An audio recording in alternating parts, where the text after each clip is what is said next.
Ladies and gentlemen, we're back. Welcome to the podcast, the Drafted Up podcast. The combine's in the books. It's time for draft season, baby. And today, we're bringing you our first joint Drafted Up mock draft. That's Nick. I'm Theo. This is the Drafted Up podcast. Like, rate, subscribe, review, help grow the channel. We appreciate all the support. Nicholas, how you doing, my friend? Doing good, man. Free Brees Hall. That's where I'll leave that statement as, because it's tag day. People be getting tagged. People telling they're getting released. A lot of news going around the last 2 to 4 hours-ish. Crazy day for the NFL. Yeah, the NFL trades have happened the last day or two. Mm-hmm. We got players getting informed they're being released, franchise tag, all that stuff. And then free agency's like 2 weeks away or something like that. Right around the corner. So it'll be interesting to see how free agency kind of impacts the draft. We don't have any of that information handy here, so we're just going to kind of go by what we know right now. But yeah, let's quick touch base on some of that news. You brought up Brees Hall is getting the exclusive franchise tag, so he does have the opportunity to go seek a deal elsewhere, and then the Jets have the opportunity to match it. If they don't and Brees Hall does sign somewhere else, the Jets will receive 2 first-round draft picks from that team. So the chances of him going Not gonna happen. are slim, and it seems like they're working towards actually getting a deal done, Brees Hall and the Jets long-term wise. So we'll see about that. Kenneth Walker, the Seahawks informed him they're not going to franchise tag him, but there is talks that like they're kind of giving him the Saquon treatment where like, hey, go test the market, come back to us if there's a deal, and we could see if we can match it. But it sounds like he is going to be elsewhere. Daniel Jones received the transitional tag. I believe that's what it's called. So he has the opportunity to sort of do what Brees Hall did and seek deals elsewhere, and the Colts have the opportunity to match. But I don't think the Colts will receive anything if Daniel Jones signs elsewhere. Yeah. Were we on break when George Pickens got tagged? I know that tag happened. Yeah, I don't remember. That was pretty early in the cycle. Yeah, George Pickens is going to get the franchise tag. The Bengals are letting Trey Hendrickson go, so he will get his wish and get to leave Cincinnati. No franchise tag there for him. And then the Detroit Lions traded David Montgomery to the Houston Texans for a 4th interior offensive lineman, Juice Struggs, and I believe a 7th round pick as well. So looks like Houston, we're going to see a split backfield between David Montgomery and Woody Marks. Plenty of upside there for Montgomery to get substantial playing time, considering Woody Marks was hurt every single game. I don't expect Joe Mixon to be part of this team next year, especially missing all of this past season. Kyler Murray, he will be released if last minute trade doesn't come through when the league year starts. So I imagine he'll latch on somewhere on a very cheap deal, I'm sure, because he's got a ton of money. I brought up when we did our quarterback episode that the Vikings and Kyler Murray kind of make sense, and now the opportunity is there, it seems. And Aaron Rodgers is leaning on coming back, but we probably won't have any word from him until after the draft, because that's just what Aaron Rodgers does. Patriots offensive tackle Morgan Moses retired, so that just furthers their need for another offensive tackle. They did come out and say Will Campbell is going to be their left tackle next year, so they're going to give him one more year. That's general good manager for him, though. Eli he Wolf, can now confidently... Yeah.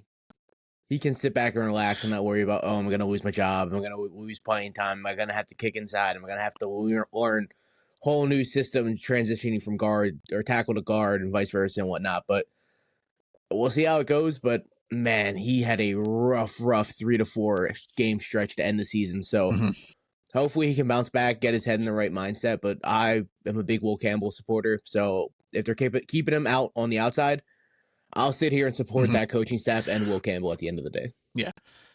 If it doesn't work out this coming year, I imagine the Patriots will be in the market for a left tackle next year. Yeah. And they can kick Will Campbell inside. Colts, they're going to try to work out either franchise or a deal with Alec Pierce. They don't want him hitting the market, so chances of him leaving Indianapolis seem slim. Anything else? I think There we was something I about wanted to bring covered up, but I it. totally forgot what it was. So I think we're good. Yeah.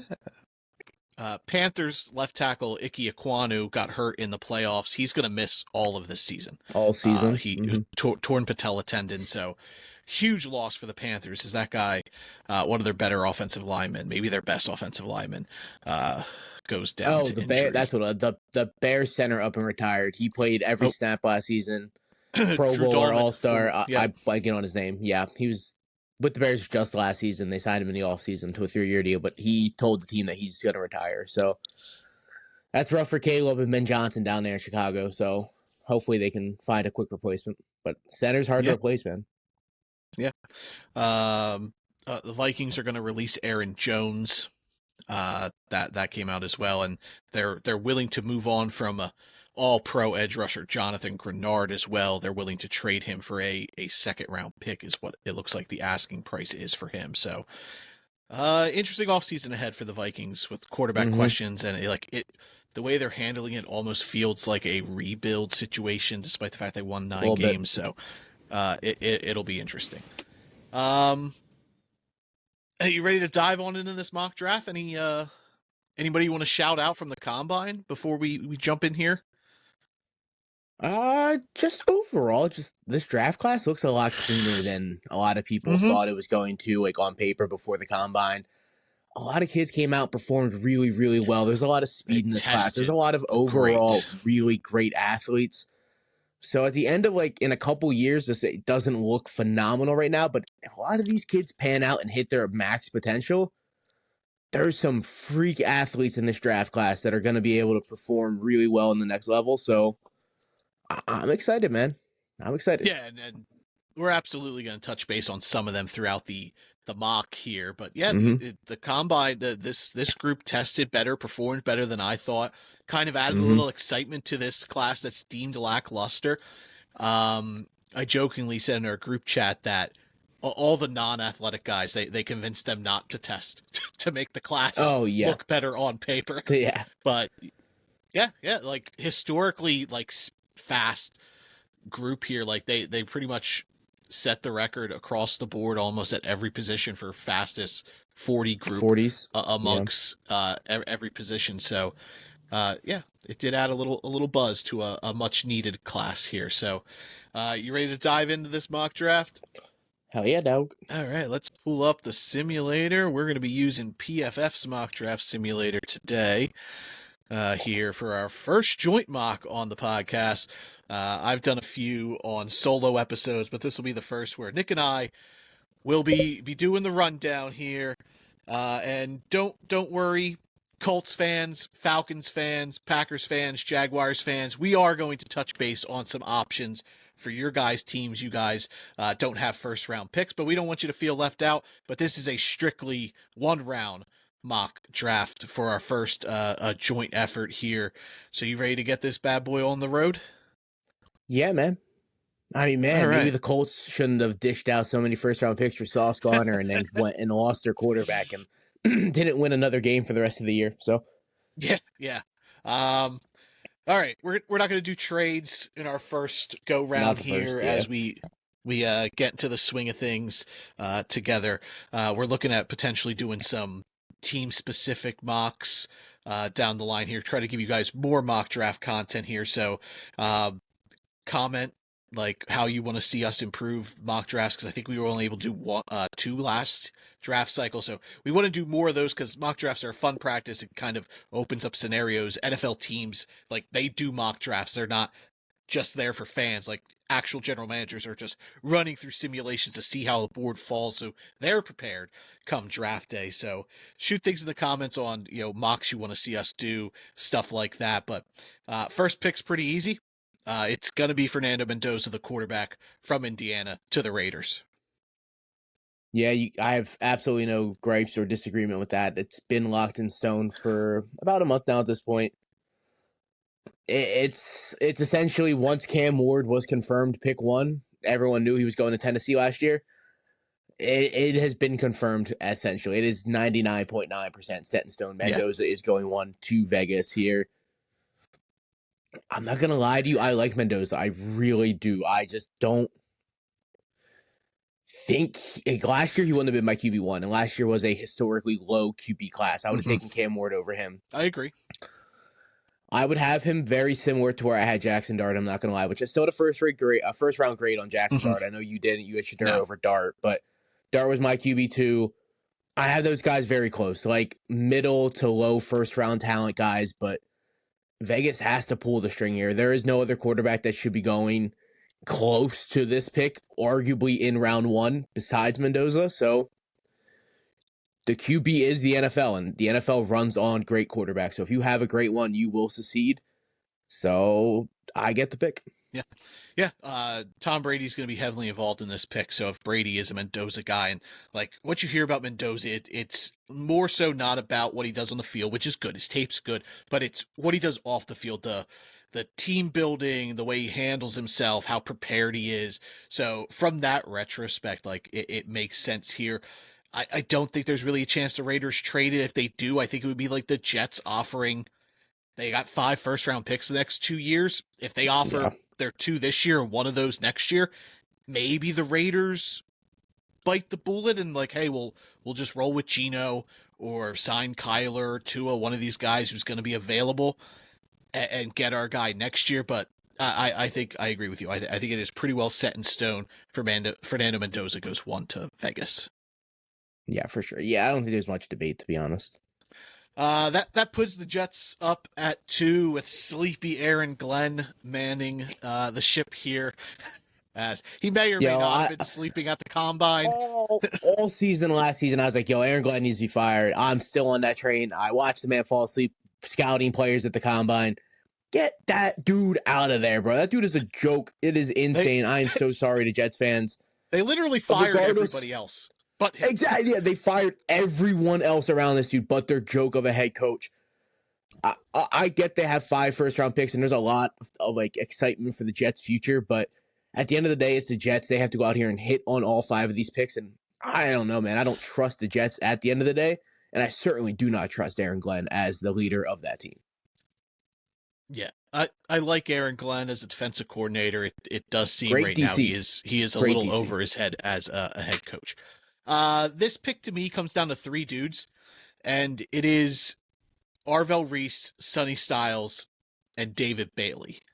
I think Ruben Bain is as good as those guys. I just don't think that's the type of better edge rusher they're looking for. It's not even that it's not the type of edge rusher they're looking for. I personally have Ruben Bain ranked above any defensive lineman in this draft class.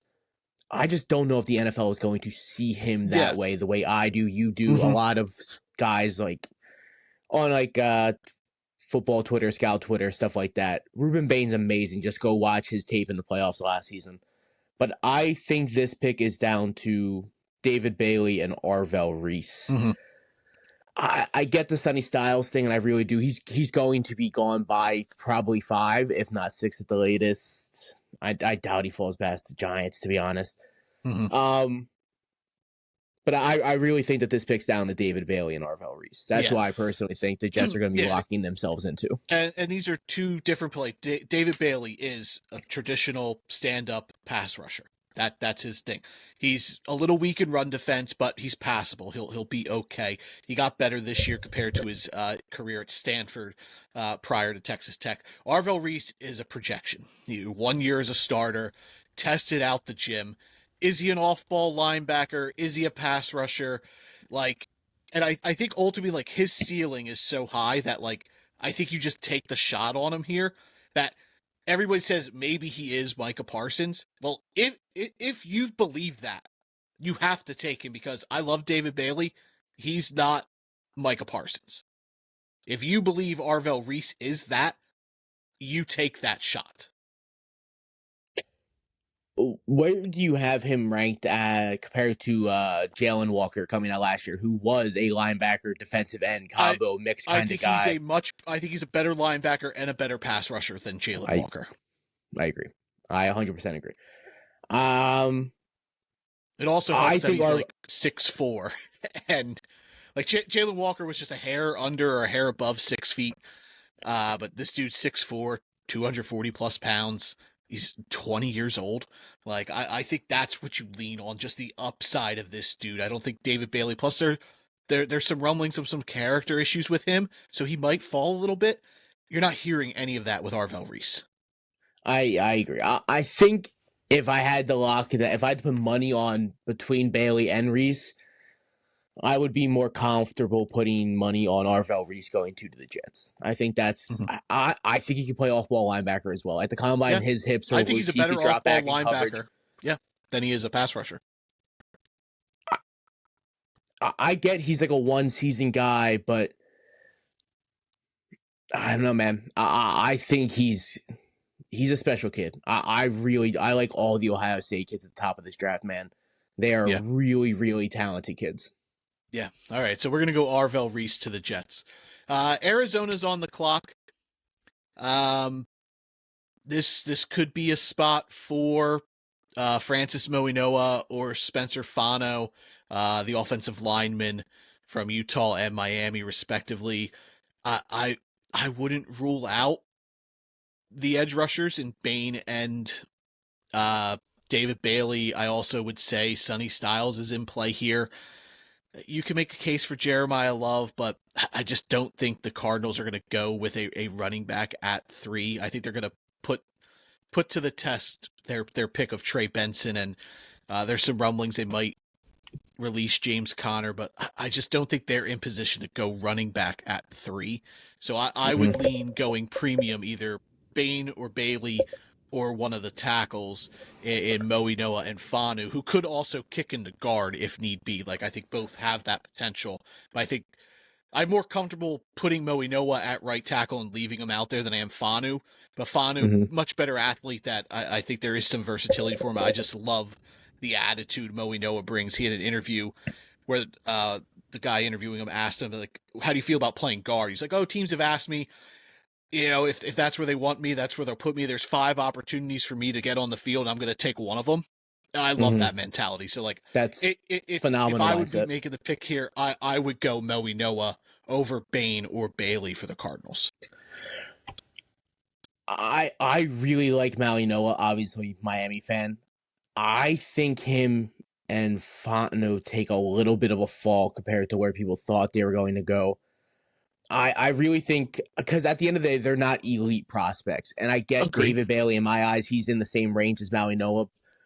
But I think the NFL is going to see David Bailey as an elite prospect. I would probably lean David. I think Bailey goes before Bain in the NFL. Like, their eyes, I think they're going to see him as an elite talent. I think he goes before Moinoa. But if I had to go one of the offensive linemen, I would go Moinoa. But I personally would go David Bailey here. David Bailey. I'm cool with that. I just think edge rush is going to go a lot faster than we expect in this draft. Like, I get the 2 tackles are premium positions.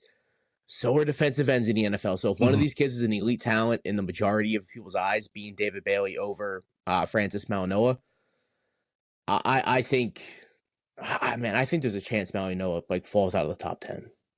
Yeah, like the tackle class is good. Like, the offensive line class in general is deep, but like, I think the majority of the talent lies sort of at the back end of the draft. And this is kind of how I feel about this draft in general. Like, have you also heard 15 the rumblings 50, I think that's no, you're good. Keep going. I think that's where like the value of this draft is like pick 15 to 20 to like 50, 55. I think like those are where you're getting your premium positions. Like, that's where I want to be drafting in this draft class. I don't think there's a ton of talent deep in like day 3, and I don't think there's a ton of great talent at the top. But that middle between, the top 100, like I said, 20 to 55, I think that's like the real meat potatoes. Like, that's where you want to be picking in this class. Yeah, for sure. as a Giants fan, obviously we're not doing like a 2 or 3 round mock right now, but I get the appeal of taking Malinoa or Fanu at 5. I would rather take one of the elite prospects and try to get a decent tackle in the second round, because I think there are going to be decent NFL ready tackles and guards early second round in this draft, to where you're not going to get guys like Jeremiah Love, Sonny Styles, Caleb Downs, David Bailey, Ruben Bain. Those guys aren't going to be there in the second round, but there's going to be NFL ready tackles in the second round of this draft class. Like a guy like Maxi Hanachor from Arizona State or Blake Miller from Clemson. Those guys could creep into the second round, and those are good values. When you look at it, it's like, would you rather have player A and player B, or would you rather have this scenario? When you look at it, like, I'd rather leave the draft with Caleb Downs and Maxi Hanachor than leave the draft with Moe Noah and AJ Halsey or the 5th or 6th ranked safety in the class. Yeah, no, I agree. So we want to go Bailey here for Arizona?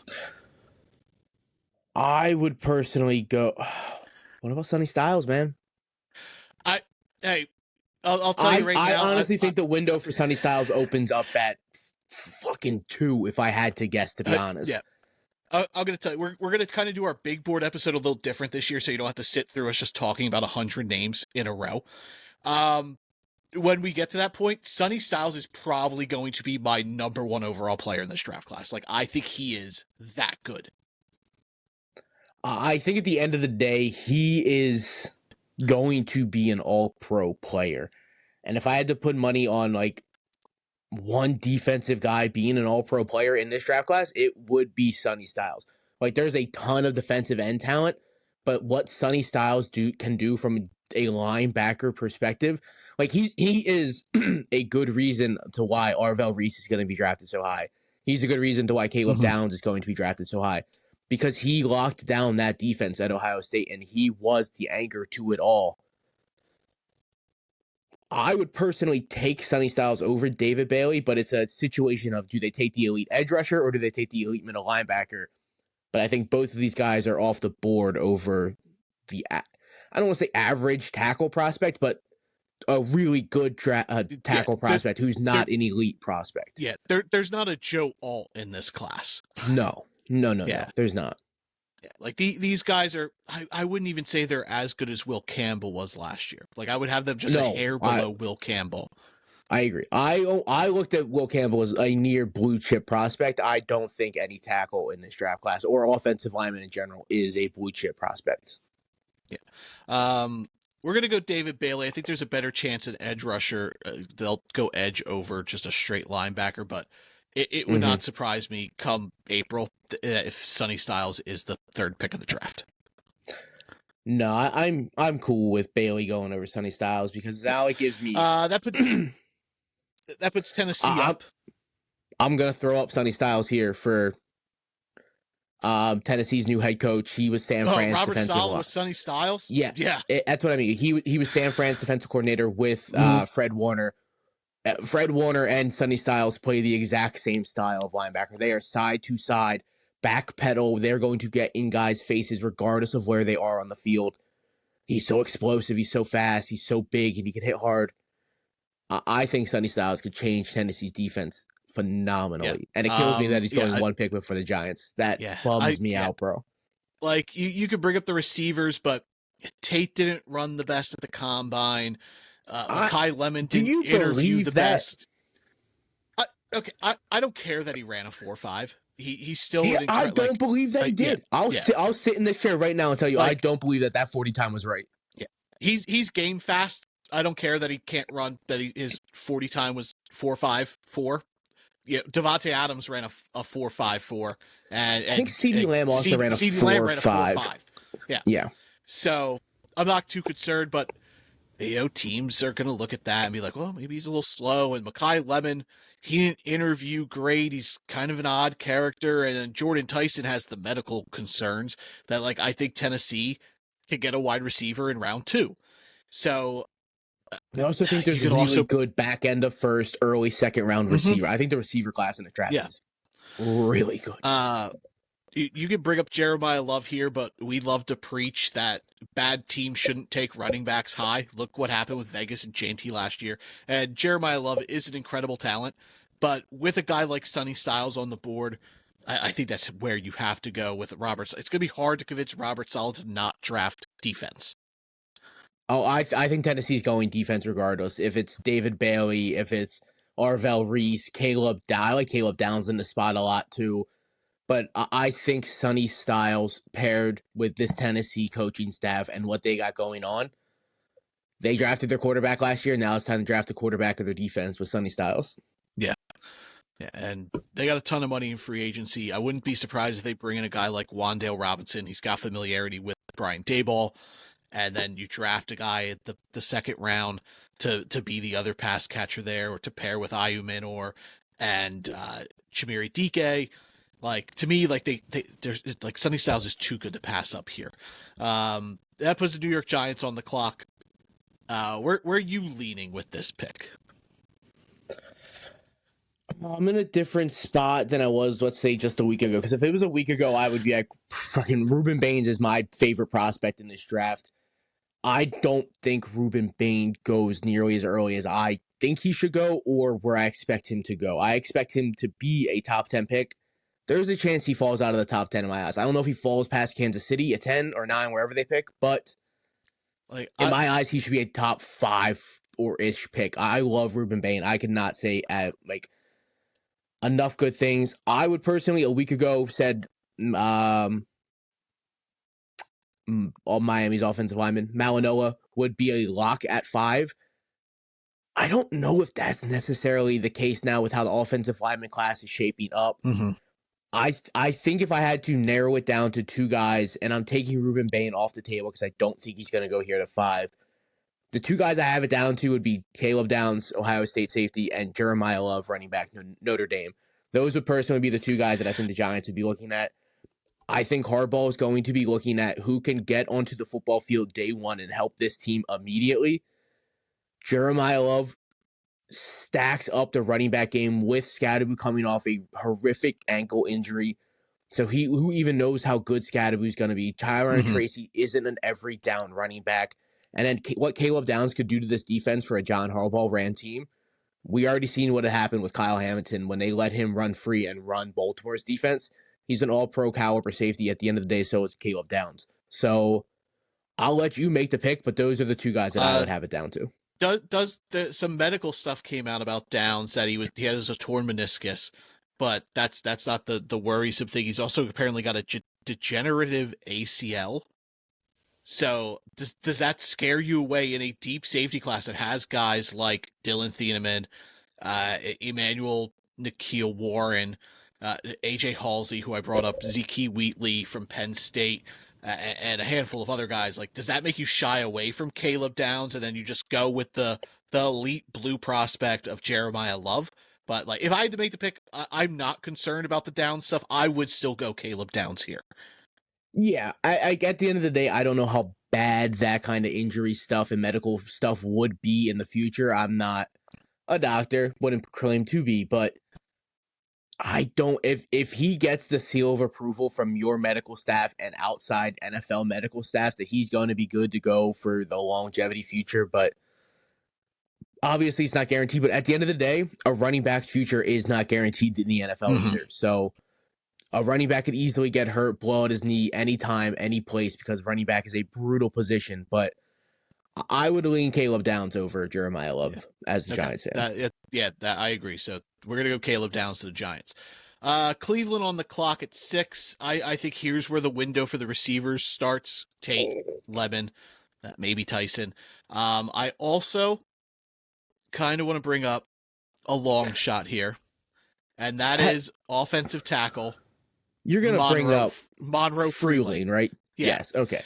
So the hype Cleveland, for that kid has skyrocketed the last week. He's insane. Going to go there. I've done my offensive line tape. I like him, but like he's I fine. don't top 10 like him. But he's going top 10 probably.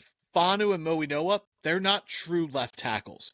They're right tackles or guards. Freeling is a true left tackle. Cleveland just traded for Titus Howard from the Texans.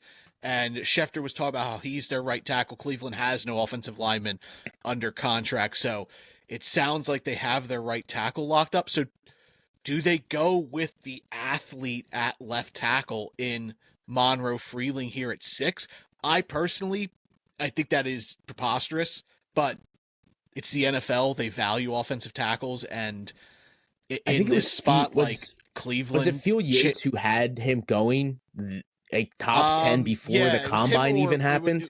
it was him or Kuiper. It was one of the ESPN dudes. It might have been Kuiper, but one Yeah, of them had him going way earlier, and I seen it in a mock before the combine, and I'm like, that's yeah. kind of ridiculous. I'm not going to get it just based Mm-hmm. off potential, but everything coming out after the combine is NFL teams are in love with this kid, from his size to his athleticism to his interviews to the way he handles himself. I think come Like draft day, you he is figure the first offensive lineman taken. Yeah, it would not shock me. Well, Cleveland, like, they need receiver help. Chances are they have a late first. There's going to be a receiver available, like a Denzel Boston or, Casey Concepcion. They're probably both there.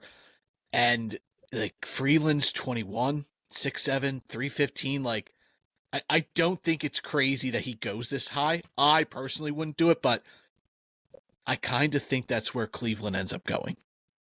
I agree. It's very similar to the JC Latham thing, where he's not like oh, he's already locked and loaded, he's going to be a sure thing, but like, yo, if this kid hits and he like develops into the tackle that you think he could be, he's going to be the best left tackle in this draft class if he can hit his ceiling. So I get why a team would take him over Malinoa and Fanu. I truly get it. I personally do not have him ranked above those guys. Yeah. And you gotta keep your Pro Bowl Shador Sanders. You gotta keep him upright. Washington up at 7. There's some talk at the combine that I was reading that the Commanders are really looking for like a bell cow thumper running back. That's what they felt their offense was missing. That because Bill, he's not that kind of guy. Chris Rodriguez is just a fine back, and then they should go defense here, but with the way the board fell, and like we both agree, like Ruben Bain is better than where his draft stock goes. I don't know if Dan Quinn Ruben Bain won't be drafted above Jeremiah Love. You think he won't be? Is what I said. Jeremiah Love is going to be drafted before Ruben Bain. Yeah. So, but like I just don't see Dan Quinn drafting an undersized, short arm offensive or defensive lineman. So like with the way the board fell here for Washington, I think you're looking at Carnell Tate and you're looking at Jeremiah Love, and I think they go Jeremiah Love. Take the pressure off Jaden Daniels. I don't think they take Ruben Bain. I have him off the table here for Washington. I think the only other picks that I would really look to besides Jeremiah Love would be one of the top 2 tackles on the board, being Fanu or Malinoa, if they want to kick them inside for a little bit and then move them to tackle in the future if need be. Mm-hmm. But are we really going to draft a guard at 7? Like, is that really what we're going to do? I get at the end of the day, you have to protect Jaden Daniels. But another way to protect Jaden Daniels is getting him a running back that can toke 20 to 25 carries a game, handle the carries with speed and grace. And man, Jeremiah Love's so good, dude. I would love to see Jeremiah Love with Jaden Daniels in the backfield, with Terry McLaurin on the outside. Get another receiver later in the draft. It doesn't have to be second round. Get one in the 3rd or 4th, but get a big body guy to stretch the field with these guys. Washington could be cooking up something nice for sure. So, do you want to go Love, or do you want to go with the... No, I would be cool with Love. I like that pick. I'm not going to lie. All right. Jeremiah Love to Washington at 7. Like everyone's all Jeremiah Love to the Chiefs. I'm sorry. I thought he would be there like a week ago, but at this point, I don't think Jeremiah Love's going to be there at 9. Mm-hmm. I think this is the range Ruben Bain starts, is 8, 9, and 10. I agree. I think this is really where Bain ends up.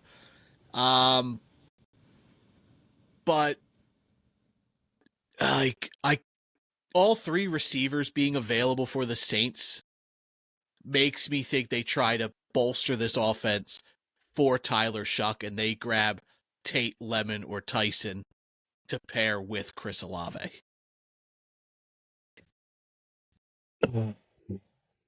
Ruben Bain would be a really good replacement for But I'm cool Cam going Jordan. Bain, though. I just don't like Cam Jordan might not even come back this season. Like he might just retire, but I expect Cam Jordan to come back one more season.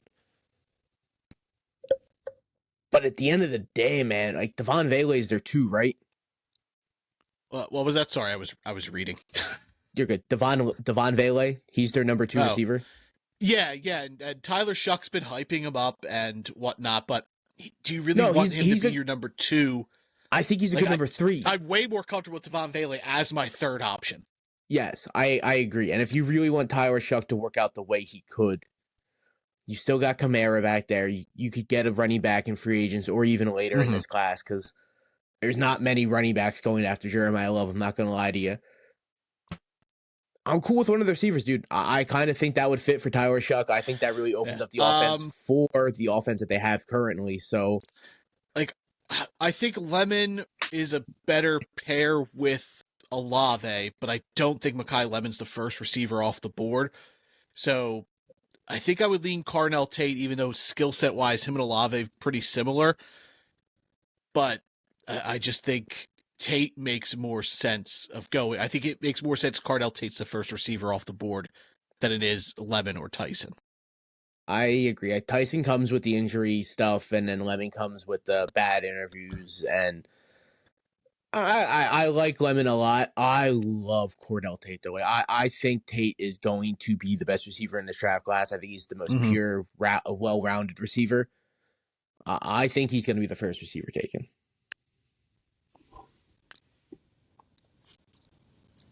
Spoiler alert, wide receiver couch scout episode next week, first episode of the week. So be on the lookout for that. We'll dive a little bit more in the Tate, Lemon, Tyson, and all these other guys in a receiving class that we both came around to liking way more than we thought we were. All right, Kansas City at 9. As we went Carnell Tate there to the Saints at 8.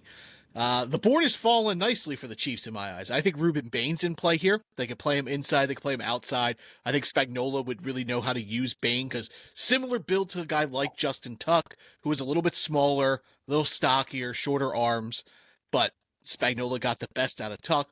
But you also have Francis Moinoa and Spencer Fano both available, and the Chiefs have needs on the offensive line with a quarterback at Patrick Mahomes who's coming off an ACL injury. So I think you're thrilled with how the board has fallen for Kansas City. Where would you lean? I would lean one of the Miami guys. I think Malinois goes before Fanu, just on a personal bias and what I've seen off of tape. But Ruben Bain and the Spags ran defense with Chris Jones, dude, that's a really, really good combination. And someone for Ruben Bain to just attach himself to and it's Chris Jones, the best defensive lineman arguably in football. I get last season was a little bit of a step back, but I think that was a step back for the whole Kansas City Chiefs. I don't think that was a Chris Jones thing. Now, if we're talking Travis Kelce, it might have been a Travis Kelce thing. I'm not going to lie to you. But Chris Jones, I think Chris Jones returns to an all-pro caliber level this season coming up. But putting a guy like Ruben Bain next to him on a defensive line, dude, I think that's a really good combination. But at the end of the day, you got to protect Patrick Mahomes. So I am torn. I'm not going to lie to you.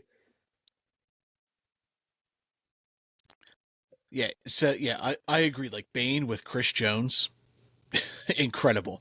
But I also see the point of protecting Patrick Mahomes. I would lean Bain here. I think you could get a guard in the second round, whereas I don't think you get a defensive line prospect as good as Ruben Bain, where the Chiefs are picking in the second. And Cincinnati sitting at 10 just crying because all the elite defensive talent just went. All right, so we're going Ruben Bain 9 to the Chiefs, which the Bengals, sure, protecting Joe Burrow is a huge need. So Moinoa, I get it. It makes sense. The Bengals would probably love Caleb Banks. I'm not there. Dude, if they with draft him, Caleb Banks, but that's he's their such the type. most Cincinnati Bengals pick. And if there's a place he's not going to pan out, it's Cincinnati, because they do not know how to draft people that are like prospect guys that are freak athletes and they need to be developed. Cincinnati can't develop shit. They need to get a guy that is NFL ready right now. And, it's going to be rough at 10. I'm not going to lie to you. Yeah. With how the board has fallen for Cincinnati, it is tough sledding. Could I talk you in to Oregon safety Dylan Thieneman here? Oh, he fast. Man, he's such a good coverage corner, dude. Or coverage safety. Like there's not there's not a route Thieneman, this guy can't cover in the NFL. You don't think Thieneman can cover? No, there's not a route he can't cover. He's so fast, bro. Okay, I'm like, dude, you got to rewatch the tape. This dude is the best coverage safety. He's amazing. So good. Like he could play in the box. He could play upfield, and we know the Bengals how golden, how much safety man. is early. But in this class, like, I get it. Like with how the board, like Caleb you think Banks he goes over the two corners? And they need defensive line help, but I think you just take the bullet and you draft Dylan Thieneman to be the difference maker the secondary needs. You think he goes over Delane, though, the corner, LSU? Yeah, I do think he goes over McNeil Warren. I think he tested better. I don't know. And I thought he looked better in the drills. I mean, I'm not going to lie. I think his tape is better. He tested better. I think he's all around better player than Delane. I'm not huge on Mansour Delane. I'm not going to lie to you, but I think he goes early. I would personally take McCoy if I was taking a cornerback. Yeah, but like that's the one part of the Bengals defense that's passable is their corners. So, and the Bengals with how they scout, like McCoy, we don't know what's going on with him, so we're not seeing all this traitsy stuff that he possesses. Delane he says he's good to go. He's not, and that's traitsy. What scared me that he's more of sticky, like tape's good, trust the tape compared to testing. That I just don't think the Bengals would take one of those guys. I think they would take either a Caleb Banks who's a freak athlete who looks the part, which is their type, or they take a guy who tested out of the water in a defense that values the safety position, and they go with Dylan Thieneman. I just wish McCoy did stuff at the combine. I didn't want him to do full stuff because he said he was good to go. So he's going to go at his pro day whenever that is. But I could also be talked into Francis Moe-Noah. I'll let you make the pick here. For this team not to go defense, I think that would be a crime. I'm just going to leave it at that. Like, I know they need to protect Joe Burrow, but their defense is so inept that there's no way you don't go defense here.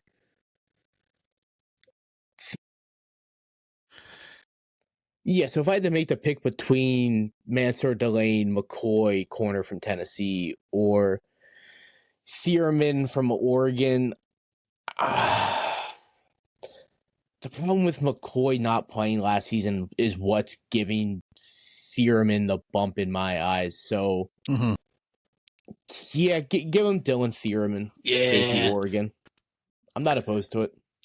That is so early. It is insane. That might be the earliest I've seen him going, which I'm cool with. Yeah, with how the board fell, like it makes sense. And the obviously Bengals got rocked on defense. They all went right before the Bengals pick. Mm-hmm. Like I think it's more realistic. They probably get Caleb Downs. I don't think so. Maybe they're the ones that put out the report about his injuries. They're just like, let him fall. Things couldn't work out better for Miami at 11. I think Francis Moe-Noah or Spencer Fanu at guard or even tackle are perfect, and both corners are still available in Delane and McCoy. So Miami is sitting pretty here. I am very pro corner to Miami. I'll just leave it at that. Mm-hmm. Yeah. But I do see the appeal of getting one of the tackles, sliding them in the guard for a season or two, and then moving them out to tackle if you have to down the line. But you need a corner to be ready this season, and that's why I don't think they take McCoy. I think Mansour Delane goes just because he played last season and we've seen what he's ready to do. No one really knows how McCoy is going to be come the start of the season, unfortunately. So I think Mansour Delane goes before McCoy, but I would take personally McCoy over Delane if I had to rank them off my prospect list. Yeah, I agree, but I like Delane to Miami. I think that makes a lot of sense. Dallas up at 12. Jermon McCoy also an option here. They do need corner help, but do they really take a safety coming off or a corner coming off an ACL tear? They did it last season because they did it with Ravel. So, Akeem Mesidor, I think if he goes first round, it's going to be to a team who's ready to compete. Dallas is sort of in the middle there. I think Mesidor goes first round. Yeah, but I think he's a back end first. Like I think a team who's ready to win is more likely to take him than a team who's still building because of his age. I don't think he would go this early to Dallas, but like Baltimore coming up, the Bucks coming up, Detroit, teams like that, I think they could pull the trigger on him because he's a little bit older of a prospect, so he definitely needs a team that's like a win now situation. I agree to that. Yeah. The board here for Dallas. I would personally have this pick being Caleb Banks, CJ Allen, or Mesidor. I get we talked about Mesidor not going here, but Dallas does need elite defensive end help, and I think Mesidor could fill that shoes. But yeah, and I would lean more Caleb Banks and CJ Allen if I had to go one of these two guys. Mesidor is the perfect pairing for like Donovan Ezeraku, who's a little smaller, slender, speed rusher. Whereas like I think that's what kind of takes Cassius Howell out of the running here. With Dallas locking up Kenny Clark and then trading a first for Quinnen Williams and locking him up, I think it kind of takes Caleb Banks out of the running. So I think I would lean CJ Allen. I like CJ Allen. I would be cool with that. But going 12 is a little rich for me. But again, this class, like, we're going to see picks where just like, I can't believe that guy went that early just based off there's not a lot of elite talent up top. What if they take a receiver? George Pickens is quitting week 4. He's going to be livid. He threatens Lemon out in the parking lot after a game. Hey, man, you got to stop stealing my targets. Oh, man. But could you imagine that? Hey, man, CeeDee Lamb, George Pickens, Lemon. Yeah. Woo. Yeah. Dallas be cooking, but George Pickens. They re-signed Javonte Williams. Shout out Javonte Williams getting that contract, baby. Yeah. He had a big season. I'm proud of that guy. I think I'm in for the CJ Allen pick. I get it's early, but we just put a safety at 10 to Cincinnati. 10. Yeah, 2 safeties in the top 10. I think these guys are going to go early because they are just really good athletic prospects at the end of the day. Yeah. Okay, so we'll go CJ Allen to Dallas at 12. Yeah, Dallas is hating it that Sonny Styles blew up the combine because he might have been there at 12 for them, but now he might have been. There's no shot now. No shot now. Rams at 13. Their right tackle retired. I don't think they go tackle here though. I think this is the Jermon McCoy landing spot. The Rams secondary was abysmal, and they need corner help bad. Like Emmanuel Forbes was their number 1 or number 2 corner last year. That they need to upgrade that. Jermon McCoy fell into their laps, and if there's a team who kind of ignores, the standard bearer of measurements and speed and all that stuff and injuries, it's the Rams. Like, they take undersized guys all the time, guys that fall, they always nab them up. Like, they're just a good drafting team. Jermon McCoy makes a ton of sense here. I absolutely love that pick. You won't hear me say a bad thing about it. All right, Jermon McCoy, 13 to the Rams. Baltimore at 14. Dude, the Ravens are sitting here like, this is Moe Noah, still available. Lemon and Tyson, still available. Like, a classic situation where good players just fall to Baltimore. Even Fanu, the tackle from Utah, he can kick in and play guard too. Like, having arguably the two best tackles and arguably the two best receivers, depending on how you look at it. Sitting here at 14 for Baltimore is a very Baltimore-esque scenario. Yeah. Where would you lean? I lean Moe Noah. I agree. I think that would be the easy pick for Baltimore. You could slide him in for a year or two, like every scenario we've talked about with Maui Noah. You could have him guard for the next 2 seasons, and then worst case scenario, if you don't want to pay the tackles you have, you could slide Maui Noah out the tackle, and he could pick up right where they left off, because I think at the end of the day, he is going to be in a really, really good spot at tackle, at guard. Shit, my man said he could play center if they need him to, and they're losing their center too. So I think Maui Noah to Baltimore is a locked-in pick if he's there. Yeah. Yeah, like usually, like mocks, I love putting Vega Ione there. Like it just makes sense, just a mauler guard. Yeah, good pick. Well, Moe Noah fell here, so I will take Moe Noah over Ione 90% of the time. Tampa Bay's up, so we're going receiver, right? Lemon, Tyson. Ooh. That's just what the Bucks do. 5, 6 receivers deep, baby. Mike Evans might not be there, which is a crazy statement to say. That is a heartbreaking statement to say, by the way. I don't want to talk about that. Yeah.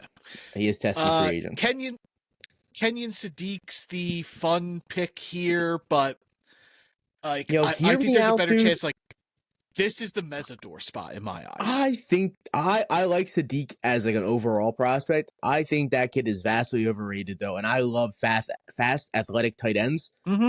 There's just something about that kid that just doesn't click for me, and I think he's a really good late round first kind of guy.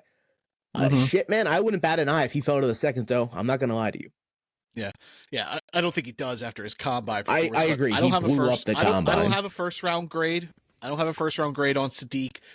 He reminds me of Evan Ingram, which isn't a bad thing, but I don't think he's in the same realm as the guys we've seen in the past couple years. He's not, man. He's very Evan Ingram-like. He's very OJ Howard-like. He's very, like, I'm just trying to think of tight ends that have burnt me significantly in the past, and I'm trying not to get burnt again by early career David Njoku. Early career Kyle Pitts, bro. Like, what are we talking about? It was a struggle up until his fucking last season. That man Oreo sandwiched his rookie year. This season, and then in between is a whole bunch of dope shit. So, yeah, good for Kyle Pitts getting franchised, baby. He knew what he was doing. I like Mesidor here. The Bucks kind of fit in that win now window. They need a bigger edge player. I think he's a good fit for the Todd Bowles defense. So that's where I would lean. With CJ, CJ Allen would be great here, but he's obviously off the board with Dallas. So I think Mesidor to Tampa is a great pick. I do like Mesidor a lot in Tampa's scheme. That would fit really nice. All right, let's lock it in. Yeah, I'm cool the with Jets that. sitting at 16. Somehow everything is falling into place for them. Arvell Reese with their first pick at pick 2, and now Mekhi Lemon and Jordan Tyson are sitting here to build the offense for their quarterback they draft in 2027. Do you think they take a guy that is more similar to Garrett Wilson and Lemon? He's not exactly like Garrett Wilson, but he's more Garrett Wilson than Jordan Tyson is. Tyson is not Garrett Wilson. I think those guys are a lot like, if you would team Tyson and Wilson, I think that's very similar to what Cincinnati has going with Jamar Chase and T. Higgins. But yeah. So like, I personally have Lemon over Jordan Tyson just based off injury concern. If I'm going pure skill talent, I think Tyson has him beat by a little bit, but his injury concern scares the hell out of me at the end of the day. I'm not going to lie to you. Yeah, absolutely. And he didn't do any of the testing at the combine. He did lift, and he lifted great. He had like 26 bench reps for a short arm wide receiver, which is crazy. I happen not to see Ruben Baines lift. Did he bench out of this world because of his tiny, tiny arms? I don't know. It's so weird because usually, like, tiny arms, it's a little tougher to bench, but he crushed it. I think Lemon is a good pairing with Wilson because I think Wilson can do the stuff that like Tyson's good at, stretching the field. He just hasn't had that opportunity to do so because New York's offense has been inept. But now if you give him a guy like Lemon who can work the underneath, I think that gives Garrett Wilson the chance to do big play stuff. So like I would lean Lemon here over Tyson for the Jets. I'm cool with Lemon. I'd be cool with either guy. I think Lemon goes before Tyson because of the injury stuff. Okay. Detroit at 17. Keldrick Falk. I think he's in play here. I think Spencer Fanu is also in play, but to me, Vega Ione is the pick here for the Lions. Just get a nasty interior lineman and start to rebuild that Lions kneecap eating mentality. I think that's what the Lions need to really do. They need to focus on like the trenches this draft. They need to get both lines back in order. Getting Hutchinson back this season will be huge for that team. Yeah, I don't hate it. You think he goes over Fanu though? Yeah, just because like I think Ione just like he is a lock as an interior lineman, but Fanu he can play a little bit of left. Like, do you think they'd move Penei Sewell to left tackle from right tackle, or do you think they put Fanu over there at left and just keep Sewell at right because he's just been the best right tackle in football? I think they would give him the choice, not Fanu. They would give Penei Sewell the choice, whatever he wants to do. Mm-hmm. Like if he's more comfortable sticking out at right and then giving Fanu a try. What about left, your boy Caden Proctor? I don't like that he's proclaimed as my boy, but I do like Caden Proctor.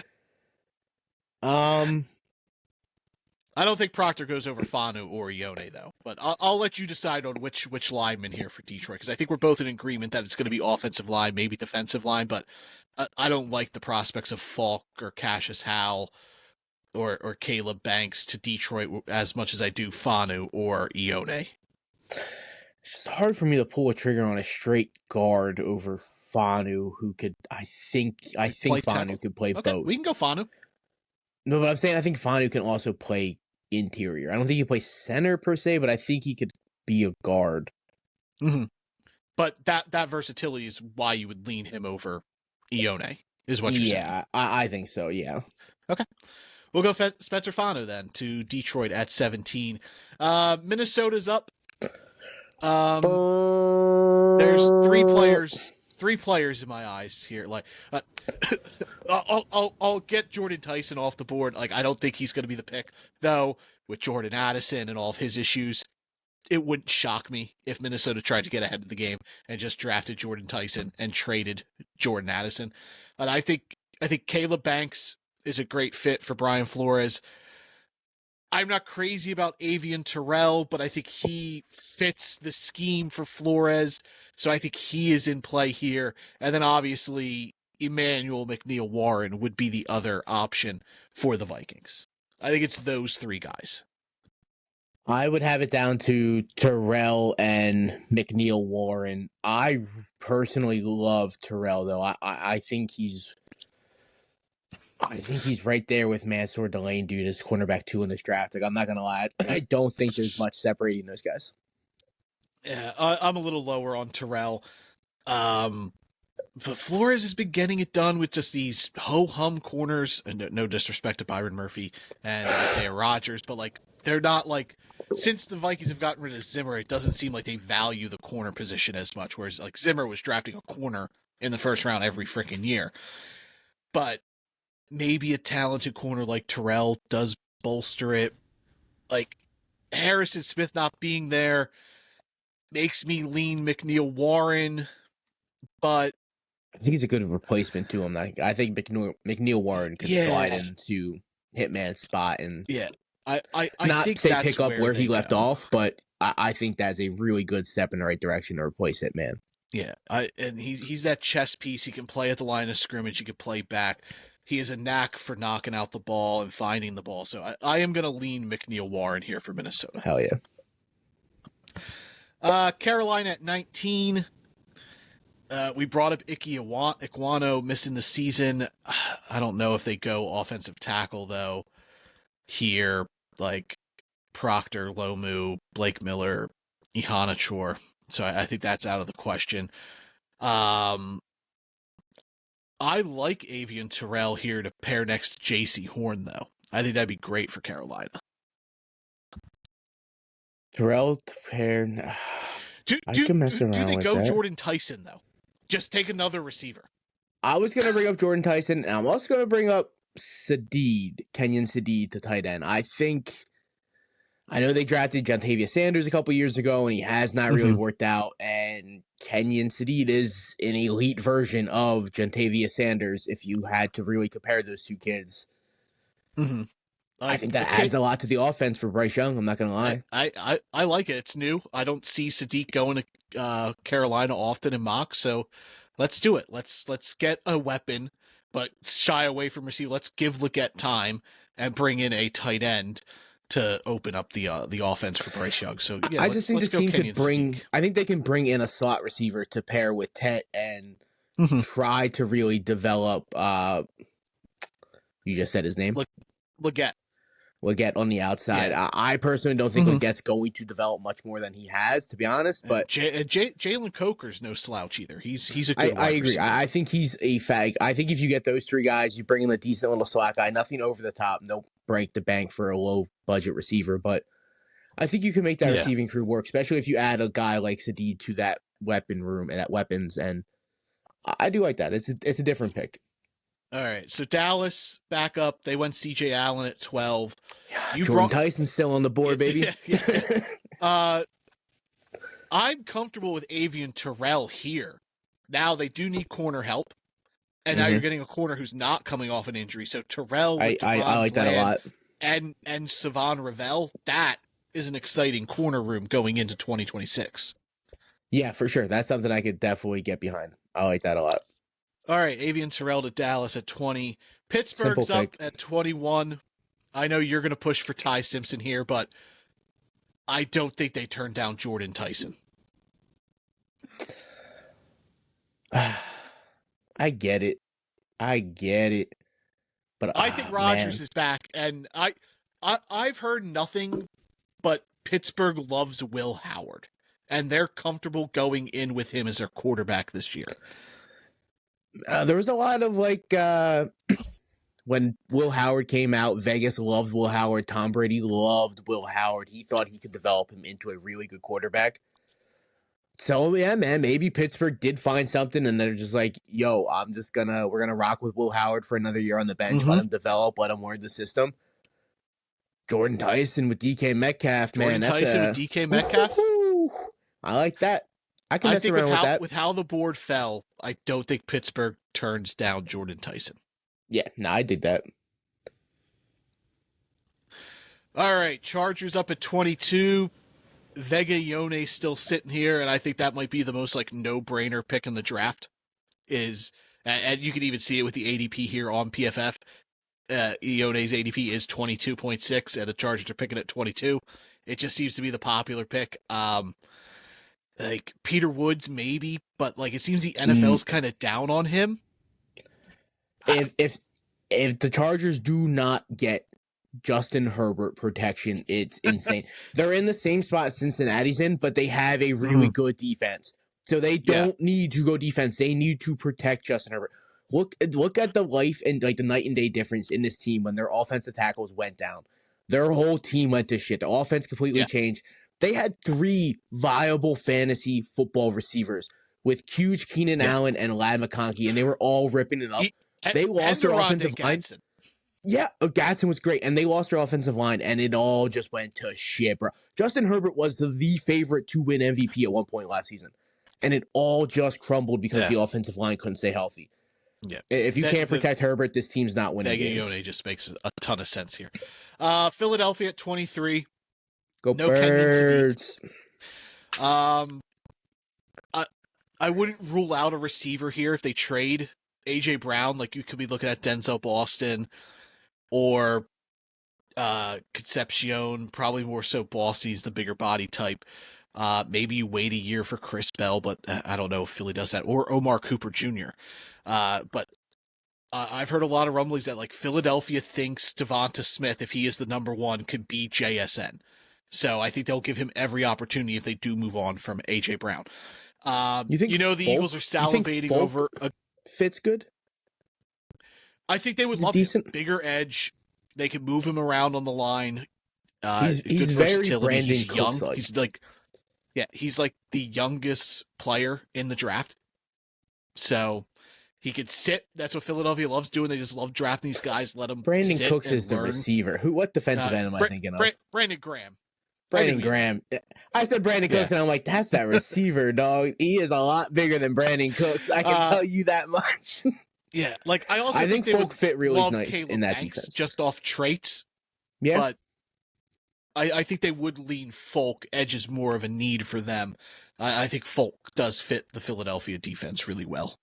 I think if they had another edge rusher or two, like waiting in the wings, they could go Caleb Banks to develop him like they did with their Jordan Davis. Jordan Davis, and then they had the kid that signed with Milton Williams. Milton Williams, who made a huge difference this season. And he went to New England, right? Yeah, and he was like the front. He was the front of New England's defense. Yeah, he was so good this year. Yeah. But I think edge is always a legitimate need for this team, and to get Folk here at 23, I think that's a really good fit. Mm-hmm. Like I personally am not crazy about Folk, but I think this is his range. Like I like Cassius Howe more, but the Eagles aren't going to draft Cassius Howe just off measurements. I know they drafted Nolan Smith, but like that was a different scenario. Nolan Smith was a different prospect. Yeah, I think so. That's yeah. I think Keldrick Folk makes a ton of sense for Philadelphia. Before we make the Browns pick, let's shout out our affiliates over at W Energy and Finley Hats. W Energy, it's good, clean energy, jitterless energy. You're not going to get a crash. None of that nonsense. It's clean and no artificial dyes, no sweeteners, none of it. They're rolling out new flavors all the time. They got a retro sherbet going out there currently. So check them out. Dragonade is back. It's another one of their popular flavors. So W Energy, download the app, DUBBY, or go to the site, w.gg. Use the code DRAFTEDUP for a nice 10% discount. Anytime you use the code DRAFTEDUP, that'll work for you. Be better, eat that dub with W Energy. And then Finley Hats. I don't have the hat on from Finley today, but they got the cool designs. You see the cool brim. We got King Kong. You could change your pins. You could change your laces. They got the pocket on the inside as well. If your hat is damaged or destroyed, they'll replace it or repair it absolutely free of cost. So check them out. Join the force over at Finley Hats. Click the link in the description. You'll get 15% off your first purchase. They do mystery drops every Friday. They have back stock as well. Dad hats, snapbacks, beanies. They have shirts, all sorts of merch there. So check them out. Join the force over at Finley Hats.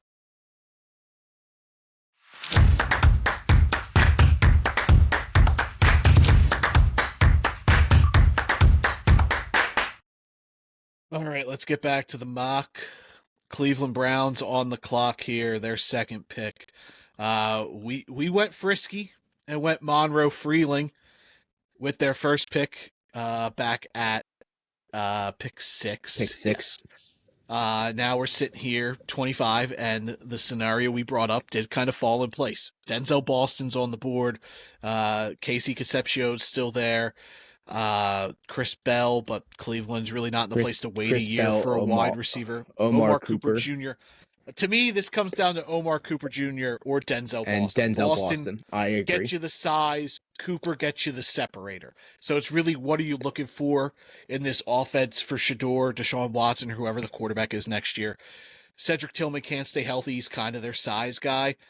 Jerry Jeudy's their speed dude. So I would kind of get going Cooper, but Boston makes sense here as well. I personally lean Cooper, but if you're looking for size, Denzel Boston's your dude. Big, fast, strong, good body control.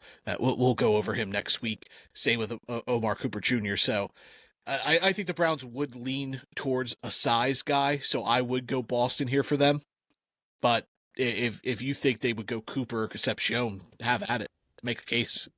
I'm looking at the Browns like I'm trying to replace Amari Cooper. That he was like the best Browns receiver in my memory. That's who they need to replace.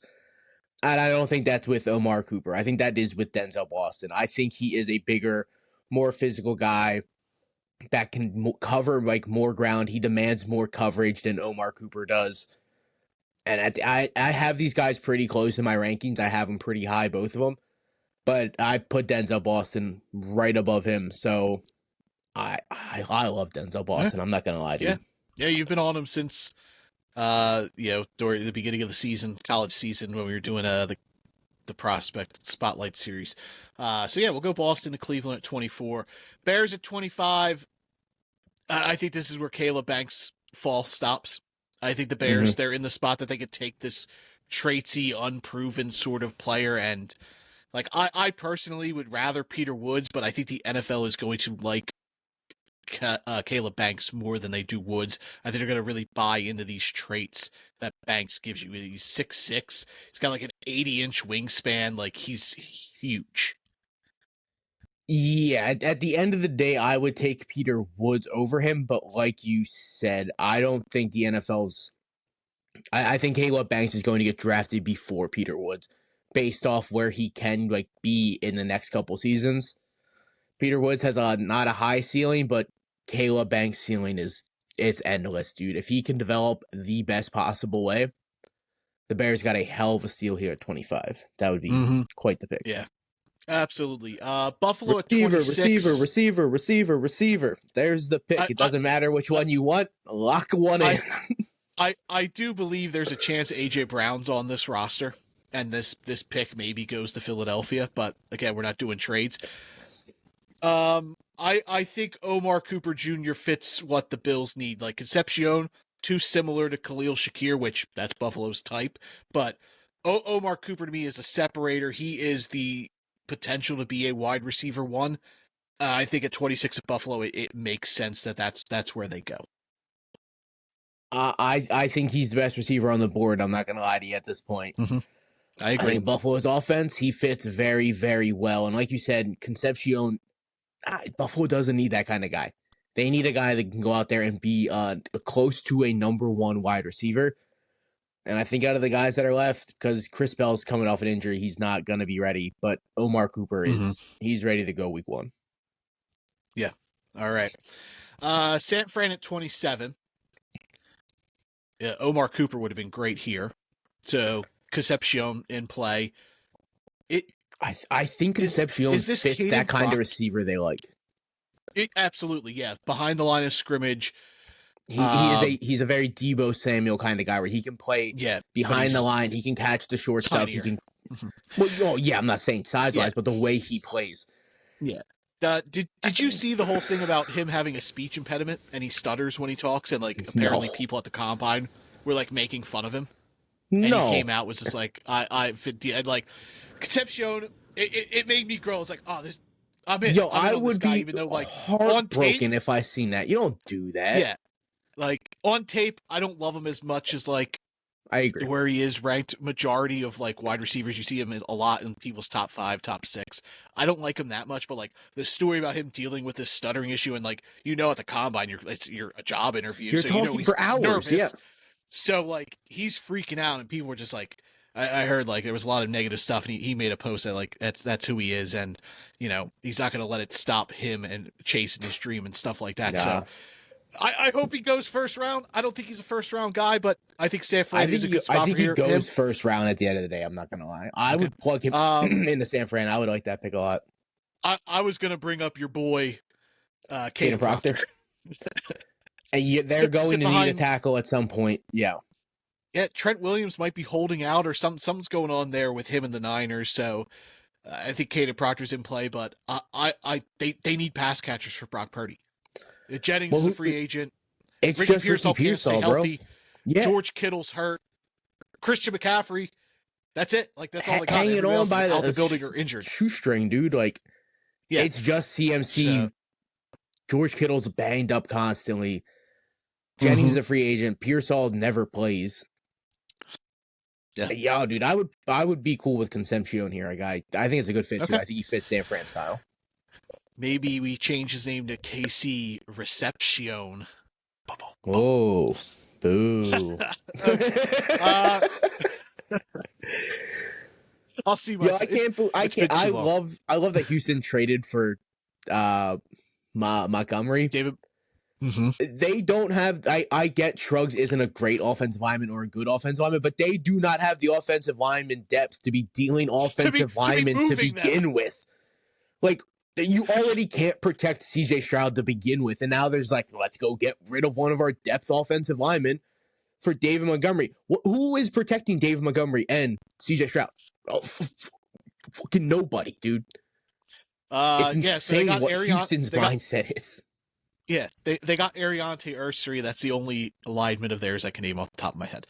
Good pick last So year. That was yeah, a really good pick. I like it. yeah, yeah. I think he's going to work out. So Caden Proctor, Caleb Lomu, Blake Miller, Ihanachour, I think they're all in play here. I like Pregnon, but it sounds like the NFL doesn't from what I've been reading Yeah, lately. I don't thought think he would. he's in play.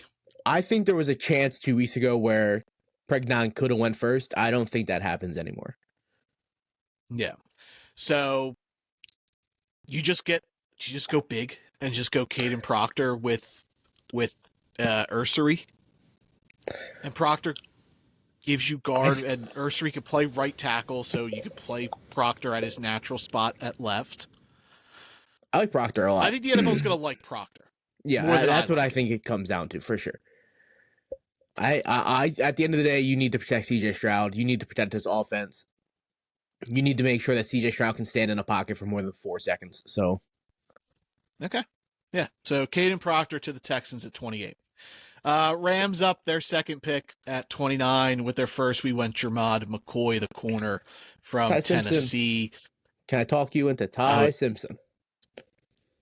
You could, but I don't think the Rams are in the world to take a backup quarterback. I think they're in the world where they're trying to win a Super Bowl, and a backup quarterback isn't going to help them. I get that.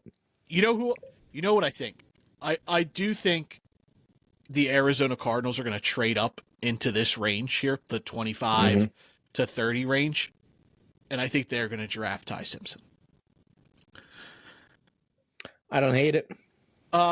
Could I talk you into going corner for the Rams?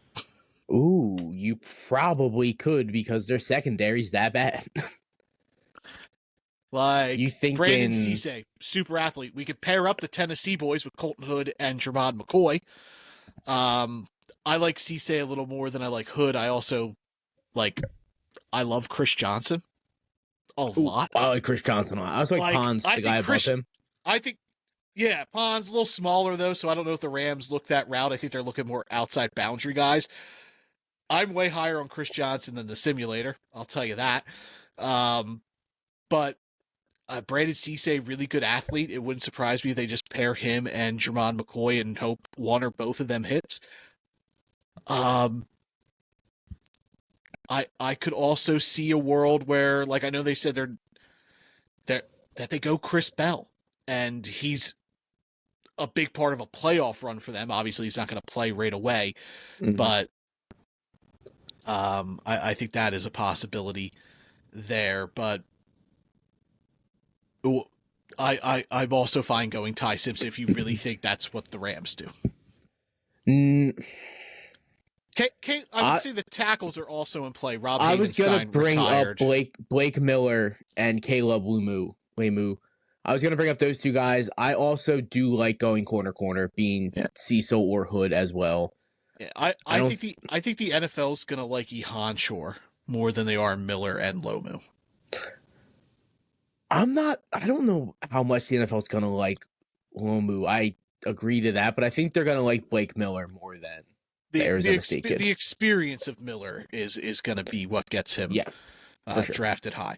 Do they just go BPA and just take Peter Woods? Peter Woods with Kobe Turner and Brandon Fisk. Just wreak havoc. That's a good defensive line. That's for damn sure.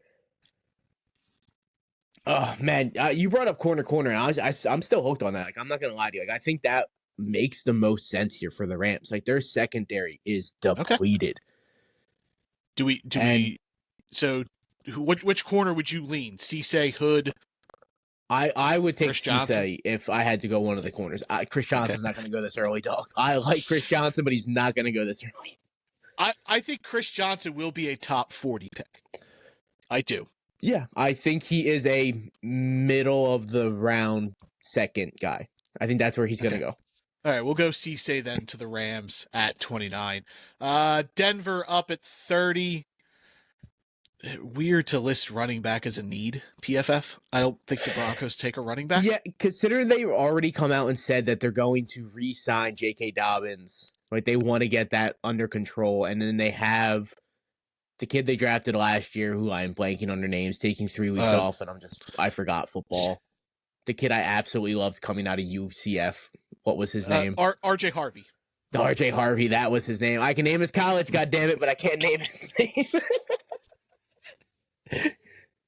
Scouting players really does a weird thing where you just identify guys by college, not by name, by college. Yeah, no, absolutely. I agree. I kind of like Chris Bell here.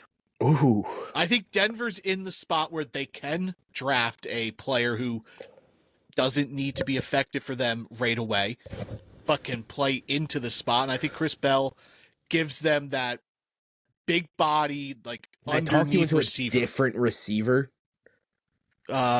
Maybe. I think Bernard and Malachi Fields go before Chris Bell. Okay. Bernard I can buy. Fields I can't. I think with how poorly he tested. Do you know who Jeremy Bernard reminds me of? I'll give you a little spoiler because, like I said, we're going to be doing wide receiver couch scout next week.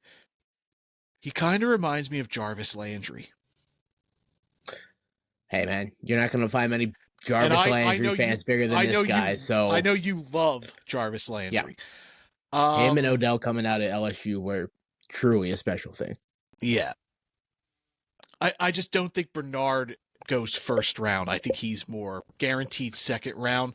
Whereas, like, I think a team would lean into Chris Bell's potential. There's something about Fields that I just can't kick, dude. He's good. Okay. I like Fields. I don't love him. Denver. They're really, like, their roster's good enough that they could just kind of and there's not a whatever. center per se that's worth taking here. You're not going to talk me into Eric Strohs. I see Eli Strohs. I see you searching above his name there, the tight end from Vanderbilt. It tested incredibly, but I agree. He's not going to be good. Okay. Do they go? What about Hal? What are they just about Hal, the best player on the board? Cassius Hal is Nick Bonito in my eyes, and Nick Bonito is in Denver. So I was going to bring up Caden McDonald. I kind of think they just take whoever they think the best defensive player on the board is. And they're going to add to their defense. In my eyes, that's already Peter stacked. Woods. But I would also say Peter Woods. Love Cassius Hal, so I'm not gonna fret going him either. Peter Woods in a Denver ran defense where he doesn't have to be relied on. His first year in the NFL, and he can kind of coast through his rookie year. Sean Payton's not going to deal with any of the character nonsense. He's going to keep Peter Woods in check. I think I'm in for Peter Woods linked up in Denver, dude. That's a nasty combo. Yeah. All right, New England at 31.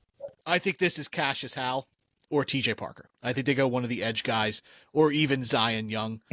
But I lean Hal here. I think Cassius Hal is going to be much better than his drafted slot.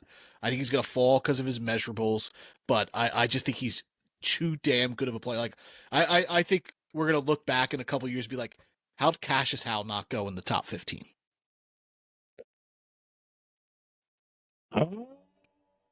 Yeah, no, I'm cool with that pick. I think New England could really use some edge rush. A lot of couldn't get to the quarterback at all, dude. Like, Darnold was he ate a little bit of pressure. The only person disrupting anything in New England was Milton Williams. Yeah, exactly. He ran that defense. Yeah, exactly. And when your interior defensive lineman is doing all the work, it's usually not a good sign because a good defensive, like a good interior, opens up the outside. And if your outside guys aren't taking advantage of that, they're not living up to their end of the bargain. So, yeah, I think Hal here in New England, that's a really good fit here for 31. All right. Rounding out the first round, the Super Bowl champion Seattle Seahawks.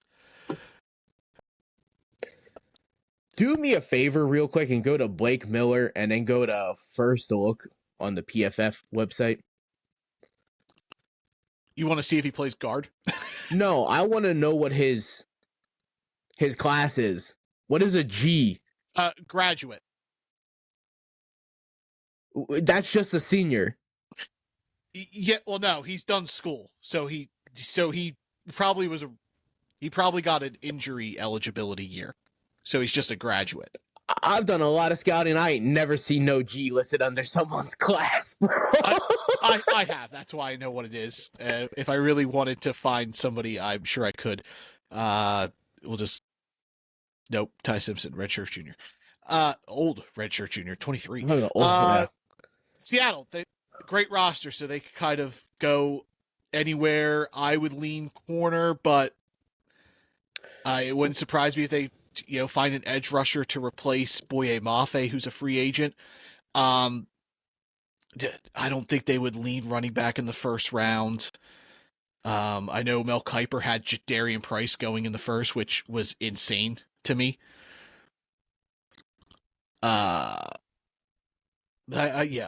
lean corner. I don't think another linebacker goes first round. Maybe they find an offensive lineman they like.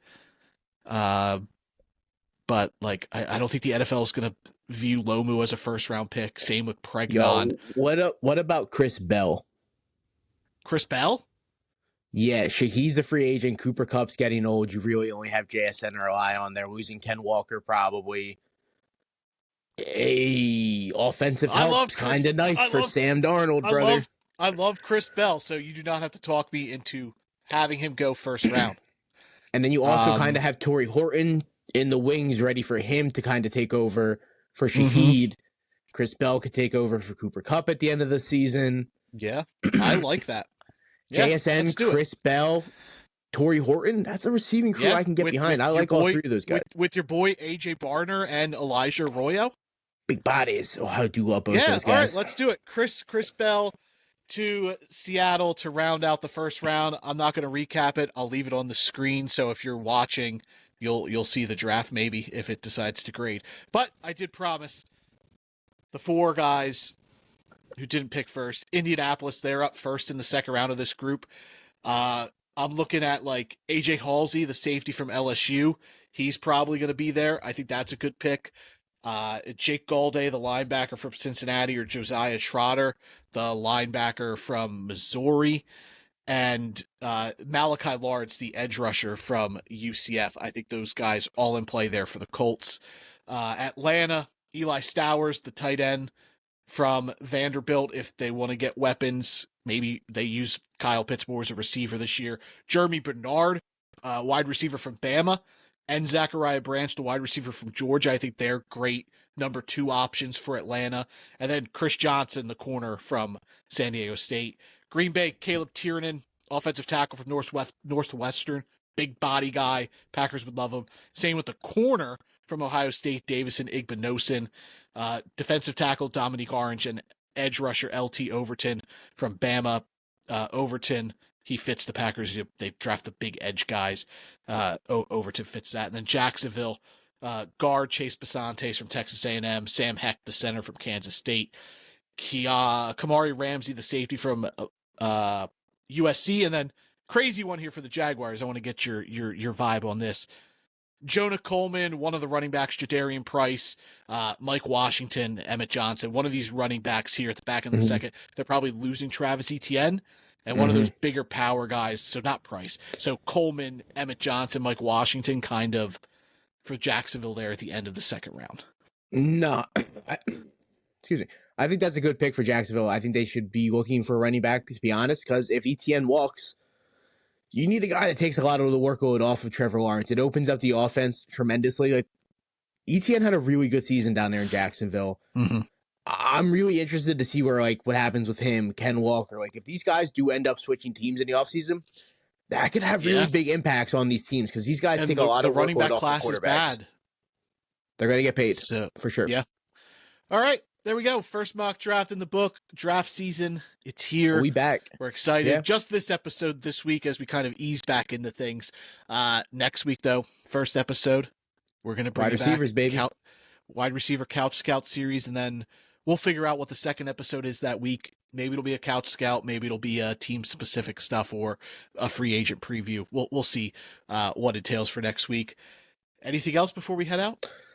Nah, dude, I think we're good. Nice little break. Good to be back. Missed football. Deep dived into some prospects. Man, this draft class is fun. Yeah, it was funny. A lot of weird You still You're good. podcast? Football's over. And I'm like, football's never over, Mom. Never ends. Off season, all 24/7, 365, Yeah. baby.